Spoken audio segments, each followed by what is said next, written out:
जी, group के तमाम दोस्तों को अस्सलाम वालेकुम। ये हमने ऊपर से जो पानी उतारा था रात, ये अलग कर दिए। इसके अंदर लोहे का टुकड़ा रख के जो तांबा इस पे बैठेगा, उस तांबे को चरख देकर जो हम सिमलफार का अमल पहले कर रहे थे, वही सिमलफार इसके ऊपर तरह किया जाएगा। तो ये तांबा मुकम्मल तौर पर यहाँ पे सफ़ेद हो जाता है और ये नुकरा की तरह या पारे की तरह सफ़ेद दूध देता है तेज़ाब के अंदर जाकर और फुटियाँ बनेगा।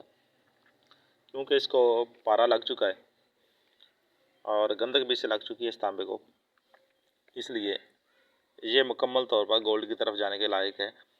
जब हम इसको चरख देकर और सिमलफार तरह करने के बाद फिर इसको गोल्ड के साथ मिलाएंगे तो ये इंशाल्लाह मिलेगा।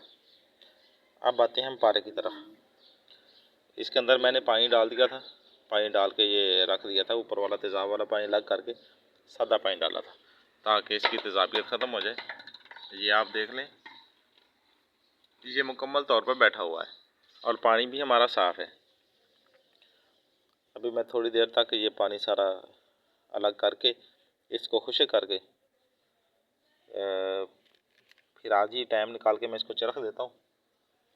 चरख देख के जितना वज़न मिलेगा तो ये सब आपके सामने आ जाएगा।